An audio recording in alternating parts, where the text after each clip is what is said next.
Hulk Marvel का वो दरिंदा है जिसके गुस्से से अर्थ भी लिटरली कांप उठती है। इसे शुरू से ही सुपरमैन जैसे ओवर पावर्ड कैरेक्टर से कंपेयर किया गया है। यहाँ तक कि ये बंदा ओडिन जैसे इमॉर्टल और one of the most powerful God को भी टक्कर मारने में जरा भी देर नहीं लगाता। लेकिन यहाँ मैं उस हल्क की बात नहीं कर रहा जिसे एमसीयू ने दूसरों को पावरफुल दिखाने के लिए चूतिया बना कर रख दिया, बल्कि मैं यहाँ बात कर रहा हूँ कॉमिक वर्जन वाले हर्रामी हल्क की, जिसके गुस्से के सामने अच्छों की पैंट गिली हो जाती है। लेकिन वहीं दूसरी तरफ मार्वल के पास ही एक और बंदा है जिसे ब्रूस बैनर की तरह ही मल्टीपल पर्सनालिटी डिसऑर्डर है, एक शरीफ और दूसरा हरामी। नो डाउट कि मैं सेंट्री की बात कर रहा हूँ। जहाँ हल्क का गामा रेडिएशन उसके गुस्से की वजह से न्यूक्लियर बॉम्ब की तरह ब्लास्ट हो सकता है, वहीं सेंट्री के पास पहले से ही मिलियन एक्सप्लोडिंग सन्स की पावर है जो सिचुएशन के अकॉर्डिंग अप एंड डाउन हो सकती है। जहाँ हल्क की बॉडी को पेनिट्रेट कर पाना बहुत मुश्किल है और अगर इन केस उसे चोट लग भी जाती है तो इसका एक्सट्रीम हीलिंग फैक्टर इसे इंस्टेंटली हील कर देगा। वहीं सेंट्री के पास मिलियन एक्सप्लोडिंग सन की पावर होने की वजह से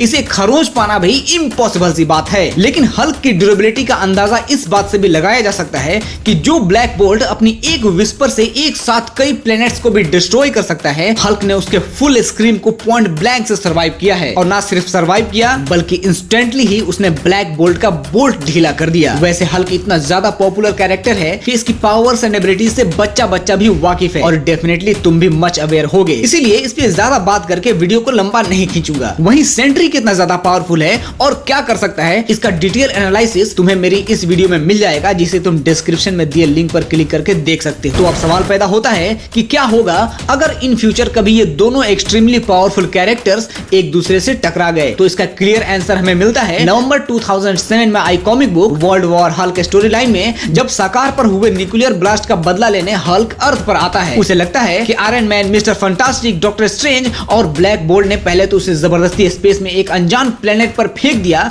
और फिर जब उसने वहीं अपनी दुनिया बसा ली तो उसके खुशहाल दुनिया पर अटैक करके उसे जान से मारने की कोशिश की। पहले तो वो चांद पर जाकर ब्लैक बोल्ट को निपटाता है, फिर वो पृथ्वी पर पहुंचने से पहले ही डॉक्टर स्ट्रेंज, मिस्टर फंटास्टिक और आयरन मैन को सरेंडर करने के लिए बोलता है। पृथ्वी पर पहुंचते ही पूरा शहर हल्क की तबाही का शिकार बन रहा था। Sorcerer supreme, Hulk buster, she Hulk और न जाने कितने ही पावरफुल सुपर हीरोज धूल चाट चुके थे। लेकिन इस लड़ाई से कोसों दूर टोनी स्टार्क किसी कमजोर से दिखने वाले एक ऑर्डिनरी लड़के से मैदान में उतरने की रिक्वेस्ट करता है, लेकिन रॉबर्ट इसके लिए बिल्कुल भी एग्री नहीं था। यहाँ मैं तुम्हें बताना चाहूंगा कि रॉबर्ट की ही दूसरी पर्सनालिटी है सेंट्री और मिस्टर फंटास्टिक के साथ टोनी स्टार्क दरअसल सेंट्री को ही मैदान में आने की रिक्वेस्ट कर रहा था, क्योंकि उसे पता था कि अगर इस आउट ऑफ कंट्रोल हल्क को कोई रोक सकता है that is none other than sentry. जब सेंट्री को इस तबाही का पता चलता है तो आखिरकार वो निकल पड़ता है इस लड़ाई को खत्म करने। वहां से निकलते ही सेंट्री एक अजीब सी लाइन बोलता है कि वक्त आ गया है भगवान बनने का, मतलब कुछ तो होने वाला था। जब इस लड़ाई के मैदान में हल्क सेंट्री को देखता है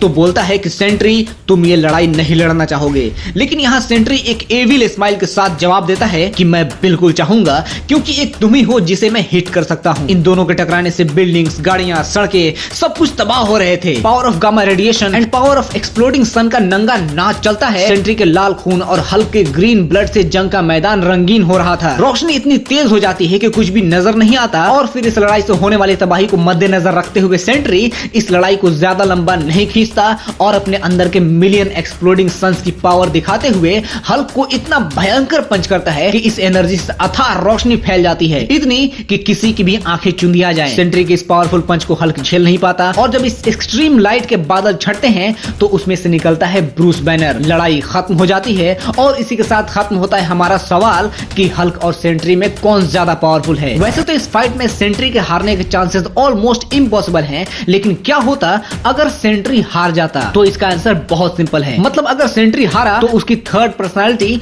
वॉइड बाहर आएगा और वॉइड कौन है, क्या है, मुझे लगता नहीं कि ये बताने की जरूरत है। तो सिचुएशन चाहे जो भी हो, अगर मैदान में सेंट्री है मतलब रिजल्ट एक तरफा सेंट्री की तरफ ही जाएगा। वैसे तो मुझे इस रिजल्ट में जरा भी शक नहीं है, लेकिन अगर किसी भी एंगल से तुम्हें ये थ्योरी डाउटफुल लगती है तो मुझे कमेंट करके जरूर बताओ। वीडियो पसंद आए तो लाइक करो और चैनल सब्सक्राइब करना बिल्कुल भी मत भूलना। इसी के साथ आज का टॉपिक यही खत्म करूंगा, लेकिन बहुत जल्द मिलूंगा एक नए टॉपिक के साथ। Bye bye.